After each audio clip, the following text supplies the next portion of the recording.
Hi everyone, आप सभी का ज्ञानार्थी में स्वागत है। हम एनसीईआरटी के क्लासिक्स की जो बात करें तो उसके चैप्टर नंबर 5 को आज कवर करेंगे। और इसमें जो चैप्टर नंबर 5 है उसमें दिया गया है कि इंडिया अर्थात भारत, यानी कि इंडिया और भारत का परिचय ऐतिहासिक परिप्रेक्ष्य में हम समझने का प्रयास करेंगे। और इस चैप्टर में बखूबी इस चीज को समझाया गया है। इसके साथ ही साथ देखो, कुछ चीजें जरूरी हैं कि अवधारणा के स्तर पे आपको क्लियर होंगी यहाँ पे, ठीक है। और कुछ कुछ जो है तथ्यात्मक चीजें हैं। अवधारणा कि नामांकन कैसे होता है किसी क्षेत्र का या राज्य का। नामांकन कैसे होता है? तथ्यात्मक, उसका उल्लेख कहाँ कहाँ पर मिल रहा है आरंभिक तौर पे, तो वो चीजें हम समझेंगे।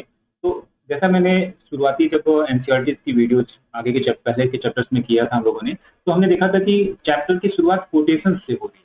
तो यहाँ पे जो श्री अरविंद जो अरविंद घोष का जो इस कोटेशन दिया गया है कि भारत में प्रारंभिक काल से ही आध्यात्मिक और सांस्कृतिक एकता स्थापित हो गई, जो हिमालय और दोनों समुद्रों के बीच महान मानवता की जीवन धारा का अभिन्न अंग बन गई थी। तो एक तरीके से कहा जा रहा है कि भारत में जो हम राष्ट्रवाद की अवधारणा को लेते हैं, आधुनिक राष्ट्रवाद, उससे पहले ही आध्यात्मिक और सांस्कृतिक एकता जो है स्थापित हो चुकी थी।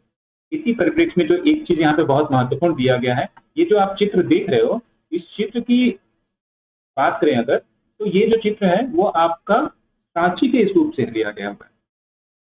कहाँ से लिया गया है? तो सांची के स्तूप से लिया गया है। और ये जो चित्र में दर्शाया गया है वो उस काल का ग्रामीण जीवन का उल्लेख करता है। अर्थात सांची के स्तूप की बात कर लें तो उसमें लगभग 2300 ईस्वी पूर्व की ग्रामीण भारत को दर्शाया गया है। ठीक है, तो अब यहाँ पे बात बंद अगर समझें आप, तो इसका एक तो महत्व, दूसरा यूपीएससी इस बात पे ये क्वेश्चन आपके लिए बिल्कुल बना सकती है कि सांची के स्तूप में ग्रामीण भारत का चित्र दर्शाया गया। आप हो सकता है वहां पे गलत कर दें, तो इस ऐसे तथ्यों को आप जरूर से फोकस करिए जहां पे चित्रों में उल्लेखित किया गया है, और उनको थोड़ा सा विजुलाइज करके रखने का प्रयास करेंगे। ठीक है, तो आगे बढ़ते हैं। यहाँ पे उस काल की कुछ नदी, मतलब अगर कहा जाए तो भौगोलिक तौर पे हिमालय, हिंदकुश पर्वत, और साथ में साथ जो है दोनों अरब सागर और बंगाल की खाड़ी का जो है यहाँ पे चित्रांकन किया गया है। अब यहाँ पे अगर हम देखें आधुनिक राष्ट्र की सीमाएं क्या होती हैं, तो उसको लेकर के आधुनिक राष्ट्र में क्या क्या चीजें होती हैं। तो आधुनिक राष्ट्र की बात करें तो उसकी एक परिभाषित निश्चित सीमा होगी, यानी भौगोलिक क्षेत्र होगा। ठीक है, उसमें राज्य यानी सरकार जैसी व्यवस्था होगी, और उसमें जनसंख्या का भी होना जरूरी है। जैसा कि आज के भारत में भी दिखाई देता है कि आज का जो भारत है उसकी परिभाषित सीमाएं स्पष्ट की गई हैं। साथ में राज्य यानी कि संस्थाएं हैं उनका भी स्पष्ट उल्लेख है, और साथ ही साथ जो है ज्ञात जनसंख्या भी है। लेकिन अगर हम यही चीज जाए पीछे 2000 साल पहले, तो शायद इस तरीके का भारत नहीं था, और न ही कोई अन्य राष्ट्र भी था जिसकी इस तरीके की स्पष्ट सीमाओं का उल्लेखन किया गया हो। सीमाएं प्राचीन काल में या मध्यकाल में सीमा जो होता था यानी राज्य का निर्धारण होता था, वो बाहुबल पे निर्धारित हो जाता था। ठीक है, यानी अगर कोई सत्ता सैनिक रूप से ज्यादा मजबूत है, सैनिक रूप से मजबूत है, तो क्या करती थी, वो ज्यादा क्षेत्र विजित करती थी, क्षेत्र विजय करती थी, और उससे उसका साम्राज्य विस्तार होता चला जाता। ठीक है, तो इसलिए अगर हम देखें तो सीमाएं बदलती रहती थी, तो जनसंख्या भी बदलती रहेगी। क्लियर? तो ऐसी चीजें वहां पे बहुत महत्वपूर्ण हो जाती हैं। अब भारत को जो है ना, और उसके निवासियों को कई नामों से बुलाया गया।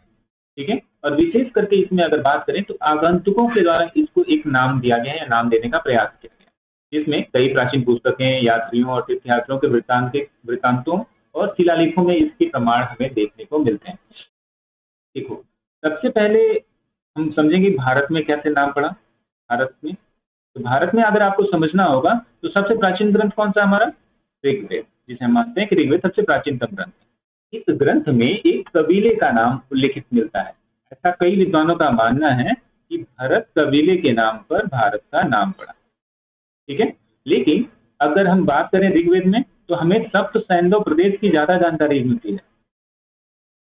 ठीक ठीक है, यहाँ पे सप्त सैंधव प्रदेश में सप्त सात को प्रदर्शित करता है, और सैंधव जो है नदियों को प्रदर्शित करता है। ठीक है। तो यहाँ पे सैंधव का मतलब सिंधु नदी से भी लिया जा सकता है, लेकिन यहाँ पे नदियों की बात महत्वपूर्ण हो जाती है, तो इस चीज को आपको ध्यान में रखना होगा। और आगे अगर हम इसमें देखें तो सबसे पहला उल्लेख भी माना जाता है कि हमें ऋग्वेद में इसकी जानकारी हमें मिलती है, लेकिन सबसे प्रमाणिक तौर पे अगर हम देखें तो महाभारत जो है हमें क्या करता है, भारतीय उपमहाद्वीप के विभिन्न क्षेत्रों का उल्लिखित विवरण देता है। इसमें कश्मीर, जिसे कश्मीर के नाम से, कुरुक्षेत्र, बंग यानी कि बंगाल, और प्रयाग ज्योतिष यानी कि असम, इसी तरीके से कच्छ और केरल क्षेत्रों का भी उल्लेख महाभारत में किया गया है। यही नहीं, महाभारत में भी हमें जो है अगर कहा जाए तो दो नाम मिलते हैं, एक भारतवर्ष और दूसरा जम्बूद्वीप। ठीक है। भारतवर्ष को लेकर के दो कहानियां हैं। एक माना जाता है कि अगर कहा जाए तो भरत नाम के राजा के आधार पे इसका नाम पड़ा भारत। ठीक है, भरत नाम के राजा के आधार पे। और दूसरा भरत कुल के नाम पे इसका नाम पड़ा। जम्बू द्वीप की अवधारणा की अगर बात करें तो जम्बू द्वीप की अवधारणा में जो इस एनसीईआरटी के पुस्तक में कहा गया वो है जम्बू यानी कि जामुन के वृक्ष की उपलब्धता ज्यादा होने के कारण इस क्षेत्र को जम्बू द्वीप कहा गया। अब इसके लिए कई सारे उल्लेख मिलेंगे, जैसे आप अगर देखोगे तो यहाँ पे क्या किया गया है कि मालाबर प्लम, जाम्बुल वृक्ष या जामुन वृक्ष भी इसको कहते हैं। तो ये तीनों नाम मैं चाहता हूं कि आप याद रखिए, जाम्बुल या मालाबर प्लम या जामुन वृक्ष हो सकता है। इसके आधार पे कभी भी यूपीएससी आपको क्वेश्चन यहाँ से बना करके दे दे। इसी तरीके से अगर कहा जाए तो भरत जो कबीले या शासकों के नाम की बात करें तो सबसे पहले ऋग्वेद में इसका उल्लेख मिलता है, तो वो चीज भी इंपॉर्टेंट है। क्लियर, आगे बढ़ते हैं। सबसे पहला लिखित यानी कि शिलालेखों में, राजकीय अभिलेखों में अगर कहीं नाम हमें मिलता है तो अशोक का जो शिलालेख है सासाराम का,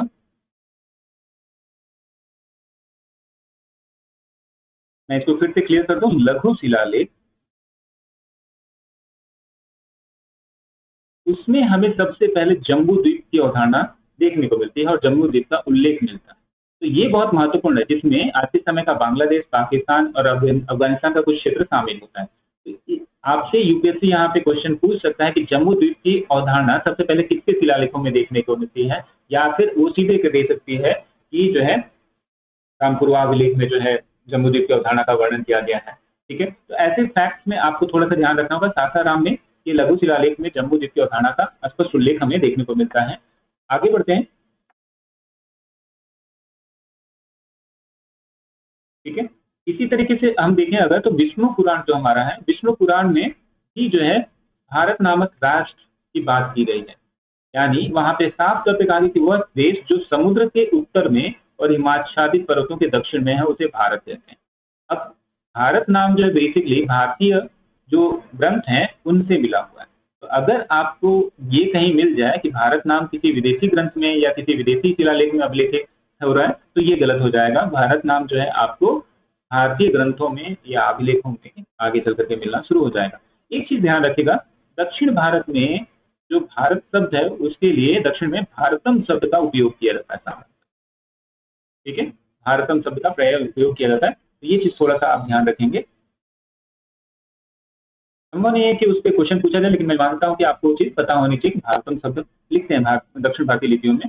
अब इसके बाद आगे बढ़े तो इसी तरीके से प्राचीन जो तमिल साहित्य है उनमें भी हमें जम्बूद्वीप की अवधारणा का स्पष्ट उल्लेख मिलता है, और वैसे ही मिलता है जैसे दो तरफ महासागरों से घिरा हुआ और एक तरफ हिमाच्छादित पर्वत श्रृंखला से घिरा हुआ वो जो क्षेत्र है वो भारतवर्ष है या फिर जम्बूद्वीप है। और कोई भी शासक अपने आप को इन क्षेत्र में प्रसिद्ध बताने की कोशिश कर रहा है।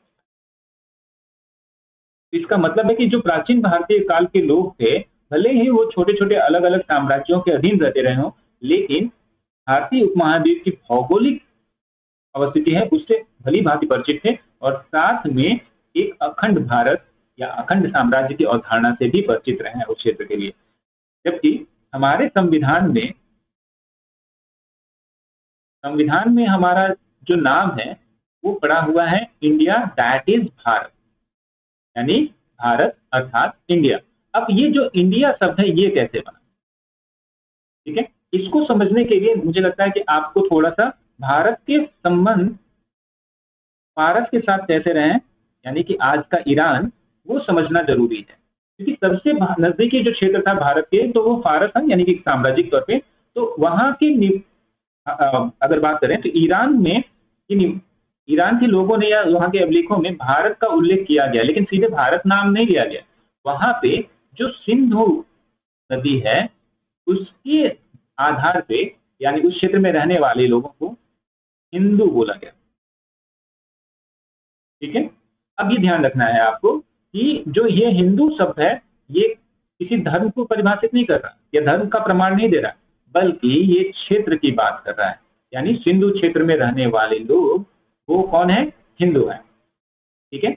ये हिंदू, हिंदू ऐसे शब्दों का उपयोग किया गया जो हिंदू का रूपांतरित रूप है फारसी में। ठीक है, यानी फारस की ईरानी भाषाओं में। अब इसी तरीके से जो है, जब फारसियों के संपर्क में आते हैं यूनानी, तो उन्होंने क्या किया, इसको जो है इंडोई, यानी कि हिंदू से जो है इंडोई, हिंदू से इंडोई बना। क्यों? क्योंकि इसके पीछे का एक प्रमुख रीजन है जो आपको जानना जरूरी है, वो भाषा व्याप्ति से संबंधित है। अब यहाँ पे क्या है कि जो ह शब्द था मतलब ईरानी भाषा में, उसके लिए यूनानी भाषा में कोई शब्द नहीं है या अक्षर नहीं है। यूनानी लिपि में कोई भी अक्षर नहीं आता था, इसके लिए इन्होंने इंडोई शब्द यूज कर दिया। ठीक है, इसको आप इंडिके से भी समझिएगा, इंडिके शब्द का भी उपयोग किया गया। अब आपको यहाँ पे देखो, हिंदू से क्या हो रहा है, हिंदू में बदल रहा है, हिंदू से इंडोई और इंडिके में बदला, और इसी से आज का इंडिया प्रोनाउंसिएशन में बनेगा। ठीक है। अब ऐसे ही अगर चीनी भाषा में आप जानना चाहते हैं, तो चीनी भाषा में भी जो सिंधु शब्द था, उसको हिंदू में बदला गया फारसियों की तरफ। उनके संपर्क में जब चीनी है, तो हिंदू शब्द, और इंदू से यिंदू या येन्तु, ये शब्द बनेंगे। ध्यान रखना, इसका उल्लेख आपको कई जगहों पे मिलेगा। कैसे? अगर कहा जाए तो वेनस्वांग, जिसे हम जानते हैं वेनस्वांग के नाम से, उसके रचना में भी इसका नाम मिलेगा। साथ ही साथ अगर आप लोग चाइनीज मूवीज देखे हो, तो वहां पे एक हुकोंग करके मूवी आती है, बनी हुई है माइथोलॉजी के कैरेक्टर पे। उसमें एक सन्यासी को यात्रा, पूरब की यात्रा, पश्चिम की यात्रा करते हुए दिखाया गया। बेसिकली वो वेनसांग को लेकर के ही बनी हुई मूवी है, और उसमें जो क्षेत्र की बात की जाती है, वो येन्तु क्षेत्र यानी भारत क्षेत्र की बात की जाती है। तो आप थोड़ा सा ऐसी चीजों को जोड़ के रखना। आगे चलते हैं। देखो, एक चीज और, यहाँ पे जो हमारा जो संविधान के भाग 1 का जो उल्लेख किया गया है, यानी उसके बारे में दिया गया है, तो अनुच्छेद 1 में जो उल्लेख है, भारत अर्थात इंडिया का उल्लेख किया गया है, और यहाँ पे राज्यों का संघ बोला गया है। इसमें संघ शासित क्षेत्र शब्द नहीं याद है। तो ये चीज पॉलिटी के हिसाब से आप ध्यान रखेंगे कि संघ शासित क्षेत्र, पहला जो आर्टिकल है, उसमें साफ तौर पे नहीं रखा गया।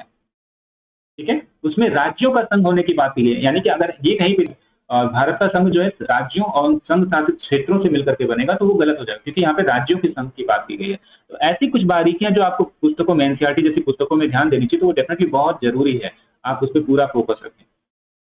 ठीक है, यहाँ पे एक इस एनसीईआरटी में बदलाव जो मुझे देखने को मिला है, वो ये है कि वेनसॉन्ग का नाम जुआनजैंग बोला गया है, जुआनजैंग उच्चारित किया गया है इसमें। तो हो सकता है आपको यूपीएससी वेनसॉन्ग की बजाय जुआनजैंग नाम दे दे और उस पर क्वेश्चन पूछे, तो आपको कंफ्यूज नहीं होना चाहिए, इस बात का ध्यान रखना होगा। ठीक है। चीनी शब्दों में बात करें तो तिएनजू तिएनजू जो है बेसिकली सिंधु शब्द के लिए लिया गया, यानी कि स्वर्गतुल्य स्वामी या क्षेत्र की बात हो जाएगी। अब आगे बढ़ते हैं, तो यहाँ पे आपको जो एक चीज महत्वपूर्ण तौर पर मिल रही है, लगभग जो 1800 से 2000 ईस्वी पूर्व का जो है, सॉरी वर्ष पूर्व का जो है, एक फारसी अभिलेख की बात की गई है, जिसमें हिंदुस्तान शब्द का उल्लेख किया गया है, या उसे उस परिचय की बात हो रही है, उससे लोग परिचित थे। और ये जो अभिलेख है, वो है नक्श-ए-रुस्तम अभिलेख। तो मैं चाहता हूं कि आप इस अभिलेख का नाम ध्यान रखें, नक्श-ए-रुस्तम अभिलेख। ठीक है, जिसमें जो है हिंदुस्तान का उल्लेख किया गया है, और कहीं ना कहीं वो जो है भारतीय उपमहाद्वीप की बात कर रहा होगा। तो ये चीज आपके लिए थोड़ा सा इंपॉर्टेंट है। फारसी अभिलेखों में से एक है अभिलेख, जहाँ पे प्राचीन काल में भारत के नाम का उल्लेख मिलता है हमें। अब यहाँ पे कुछ प्रश्न दिए गए हैं, ठीक है। तो मैं चाहता हूँ कि सारे तो नहीं, लेकिन आप ये जो सही और गलत वाला प्रश्न है उसे जरूर से करें। जैसे ऋग्वेद में भारत के संपूर्ण भूगोल का वर्णन किया गया है, ये सही है या गलत। विष्णु पुराण में संपूर्ण उपमहाद्वीप का वर्णन किया गया है, जम्बूद्वीप की बात की गई है वहाँ पे। अशोक के समय जम्बूद्वीप में आज का भारत और ये सारी चीजें शामिल है, डेफिनेटली सही है। महाभारत में कच्छ, कश्मीर, कच्छ, केरल समेत कई क्षेत्रों को सूचीबद्ध किया गया, ये भी सही है, ठीक है। यहाँ पे हिंदुस्तान शब्द का प्रयोग 2000 वर्ष पहले सर्वप्रथम एक यूनानी शिलालेख में किया गया, तो नहीं, ये फारसी है, यानी ईरानी अभिलेख में किया गया। प्राचीन भारत में हिंदू शब्द का उल्लेख या उपयोग हिंदू धर्म के लिए नहीं किया गया था, बल्कि वो भौगोलिक क्षेत्र के लिए है, ठीक है, जैसा मैंने शुरू में बताया भौगोलिक है, तो इसलिए हो जाएगा। विदेशी यात्रियों द्वारा इंडिया को भारत नाम दिया गया, तो ये गलत हो जाएगा। विदेशी यात्रियों द्वारा भारत को इंडिया नाम दिया गया, ये सही होगा। तो ऐसे हो सकता है इस क्वेश्चन से ही एक आध स्टेटमेंट आपके लिए मिल जाए जो प्रीलिम्स में एंशिएंट के पार्ट से क्वेश्चन बनते हुए दिखेंगे, तो आप वहां पे गलती कर सकते हो इन बारीकियों को समझना करके। मैं चाहता हूं कि आप इसे अच्छे से याद कर लें और चीजों को जैसे बताया है उसी तरीके से आप आगे बढ़ाएं